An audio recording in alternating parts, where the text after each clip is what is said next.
Hello everyone, thank you once again for checking out my channel Imperii Auto. Today we have something pretty cool. This is Car Snaps episode 2. And I want to give a big shout out to my friend in Southern California for getting all these amazing pics. I'm on the other side of the country, so unfortunately I was not there in person. But this is this is really something that's right up my alley. This is a Southern California RadWood car show. And I think it makes the perfect episode 2 for Car Snaps. Let's get this over with right at the start. If you like what I'm doing, I would greatly appreciate a like and a subscribe. Hey, they don't cost anything. It's 2 clicks. It really helps my channel grow and gets the word out there. I'm fighting the YouTube algorithm as a new channel, so I would greatly appreciate it. So this series is one I started a while ago, and my kind of thought with this is something kind of fun to do in the interim. And by the way, it's the week of Thanksgiving 2021. It's the day before if you're in the United States. So I wanted to get something up that's just kind of fun and lighthearted. And hopefully some of you have checked out my editorial reviews that I like to do with the new press stuff coming out for new cars. And a couple of the drive reviews. And I've got more of those coming, I promise. It's just been crazy busy with real life and holidays and normal work and all that kind of stuff. But anyway, this is kind of something I wanted to do where I think any car people, when they're out and about, they see a cool car on the road. And sometimes if you're at a stoplight or something, you snap a picture of it. So I was going through my phone and I had a bazillion random car pictures. And I'm like, I should do like a YouTube video about that. So that's where Car Snaps came from. And I'll put this out to any of you out there in YouTube land. If you have some cool cars you've snapped pictures of along the way, again, don't do it while you're driving. I'll put my email down below. Shoot me an email, send it over. I want to start doing more of these episodes. So that would be really cool. So yeah, shoot me an email. I'd really appreciate it. So again, this is from a really, really awesome RadWood show in Southern California that one of my best friends went to. He lives in Southern California. And what I find ironic about this is these are the cars that I grew up seeing in the 80s and 90s as a young child and into the 90s when I was in high school. We jokingly said half these cars you might have seen in the parking lot of your high school when I was growing up. So this is becoming such a big scene, and I find it ironic that, again, I'll go back to when I was a child. When you go to a car show, it was basically all muscle cars, and you see people there reminiscing about the 50s and 60s and early 70s, so to speak.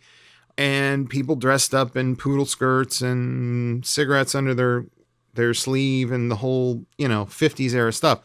It's ironic now that the cars I grew up seeing as a kid, that as we get a little older and maybe some of us can afford, not all of us, are becoming popular and expensive, and cars you would have never thought would be collectible. Looking through, he sent me a ton of photos from this car show. So I only picked a few that I stood out to me, but some of the cars I'm looking at, I'm like, who saved this car? Who saved this car for 30 plus years? How did it not get scrapped? How did it not blow up? How is it so well taken care of? How did it not get sold in cash for clunkers? It's amazing to me.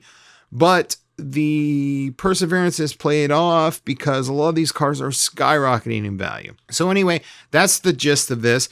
And we're going to start out with a really, really cool car. This is this is one of the coolest blues. Chevy does blue right. It's like I call it an electric blue. I'm not sure exactly what Chevrolet called it, but this is an 86 Iroc Z, and it has I'm pretty sure it has the 5.7 liter, the L98 from the Corvette with the matching blue accent wheels. It is absolutely cherry. Looks like cloth seats from the era. Just a beautiful, beautiful car. Car Wizard did a video on a car similar to this not long ago. It's funny because I used to see these everywhere all the time. They're becoming pretty scarce. The Car Wizard even mentioned that getting parts for them is hard, which blows my mind. I remember when you'd find these things on Auto Trader and newspapers and all that for, $5,000, $6,000, $7,000. Maybe not in this good a shape, but they were relatively reasonable. Now they're skyrocketing, and I can see why. It's just a cool car from a cool era. Gotta love the 80s. And this one is absolutely stunning.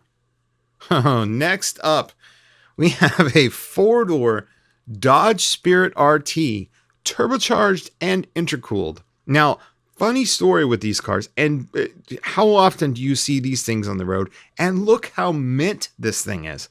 My good friend, when I was growing up, his parents had one of these. It's a very long story. I'm not going to get into the dirty details, but we may or may not have wrecked one of these back in the day. But I digress. Really, really wow car, and surprisingly fast for what it is. Probably didn't quite have the suspension and brake setup to handle the engine it had in it, but just some silliness from the late 80s, early 90s from Dodge, and I think it's just freaking awesome. We'll keep that going with an absolutely stunning Plymouth Laser Turbo in a copper brown color with those wheels. Oh, they're kind of terrible. With a amazing velour checkerboard brown interior. It's an automatic. You had the little bulb on the right side of the seat to blow up the lumbar support.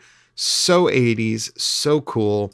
These cars, this is my thing. I had a friend in high school that had a Dodge Daytona Turbo, basically the same car. And I don't remember much about it other than this was way past when this car was new. When I say had it in high school, it was ragged out and the turbo lag was unbelievable. It was like nothing. Oh my goodness, there's all the power and it's front wheel drive anyway, but just so cool. And these cars are becoming very collectible, believe it or not. You couldn't give these things away 20 years ago, but hey, RadWood, baby. All right, we'll keep moving on with the whole Dodge Plymouth tied in with Mitsubishi thing. This is a Mitsubishi Conquest. Now, in Europe, they were called the Starion. Jeremy Clarkson famously drove one in one of my favorite episodes of Top Gear.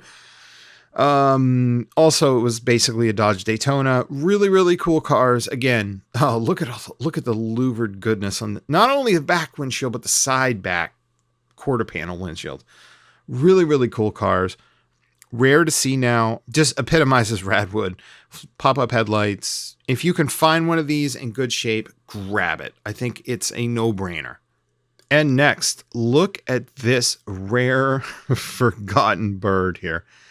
This is an Isuzu Impulse Turbo. I do not know a lot about these cars. I maybe remember seeing one, maybe back in the day. Look at those freaking angled, crazy, cool wheels. Really, really rare car. I can just see from the picture, the interior looks wild. Again, I don't know much about this. And let me premise this. If any of you guys that own these cars happen to come across this video from out in Southern California, please comment below. Tell me about your car. I'd love to hear about it. These kind of cars are right up my alley, and I can talk about this stuff all day. But yeah, anyway, that is an Impulse Turbo. A really, really rare sight nowadays, and I don't know much about them. So, again, I'm not going to research. This is just for fun. So, if you know anything about the Impulse Turbo, leave a comment. So, from what I gather, this was kind of an Acura event. Yeah, there's the new Integra. I kind of left my thoughts in the editorial view about the new Civic Si. It's pretty much the same car. I'll leave my comments to myself, but they did have a lot of cool vintage Acuras there. So while I put up the new Integra on the screen, you got to check this out. Look at this freaking Integra. It's a timepiece. How did they get the Acura logos to line up on the wheels, by the way? Someone had to move those wheel caps around. But again, one of those cars I remember seeing all the time back in the 90s, and you rarely see them anymore. So cool that this was saved. I think this might have been from the Honda Museum, or I could be wrong about that. Again, unfortunately, I wasn't there, so I'm kind of guessing, but absolutely beautiful. Meant a different era of cars, and cars were just cooler then. What can I say? We'll stick with Honda with a absolutely cherry in that famous Honda teal CRX. Again, a car I used to see all the time, and I know a lot of people that trick these things out. They were light, they were agile, they were really cool cars, but you don't see them much anymore. And to find one in this good a shape that hasn't been tricked out to hell, really, really, really cool. Honda definitely had kind of a 90s chic thing going there. And we'll stick with Honda. Check out this 80s Prelude. Here you go again. Had a buddy in high school that had a Prelude. This body style, again, way after this car was new. But it was such a fun car, reliable, beat the hell out of that thing. But check out the interior. Not only is this thing absolutely mint, but they put all the great 80s swag with it. A Game Boy and a Polaroid, a Walkman, and the club. You got to have the club. And check out that funky Honda steering wheel. And we'll keep going with the Japanese theme. A car I've talked about a lot on this channel. If you were a return viewer, my beloved Z31 300ZX. This is the famous 50th anniversary edition with the gold accent wheels and all the gold accents and the two-tone paint and the gold turbo and it's just so 80s and so cool. These cars have actually never really been inexpensive. It's always been pretty collectible. Check out the interior. Just so cool. One of the coolest digital dashes ever. And if you look in the center there, where the kind of the fake wood grain and all the switches are, would be below the manual stick. It had this body sonic audio system, which was basically kind of like a subwoofer in the seat, which would rumble. Oh, it's just so cool. Something they did back in 84 that modern manufacturers do similar stuff today and call it like innovative. No. Nissan was doing this 30 plus years ago. Just a cool car. Geez, what I'd give to have another Z31 Turbo. Someday. All right, lastly, with the Japanese stuff, look at this sea of Acura Integras. Again, another car I used to see on the road all the time. They were pretty quick, like as a highway cruiser. Reliable, comfortable, really, really nice cars. Beautiful coupe. They just don't make cars like this anymore. And to see this many in one setting, it's just so cool. RadWood, well done. All right, we're going to head to Europe with another one of my favorite cars. We have a plethora of 126 Mercedes. This is the Gullwing Edition, and I remember these cars. Trying to think of the company that did the conversions on these. Koenig, maybe? I could be wrong. Correct me if I'm wrong, but it looks like a restoration company had a fleet of these amazing cars. It epitomizes everything 80s, Miami Vice. Looks like in this picture, there's a convertible conversion as well. Here's a couple more. Again, 560 SECs, maybe 500 SECs converted to convertibles. That was not cheap to do back in the day. So this was, let's just be honest. There's a reason these were quote unquote Miami Vice cars. Here is an absolutely epic. I'm assuming this is a real AMG car. 560, 500. It's hard to tell. 500 would be a gray market car. 560 were the US cars. But look at the pillarless body on this thing. Just incredible. I want one so bad.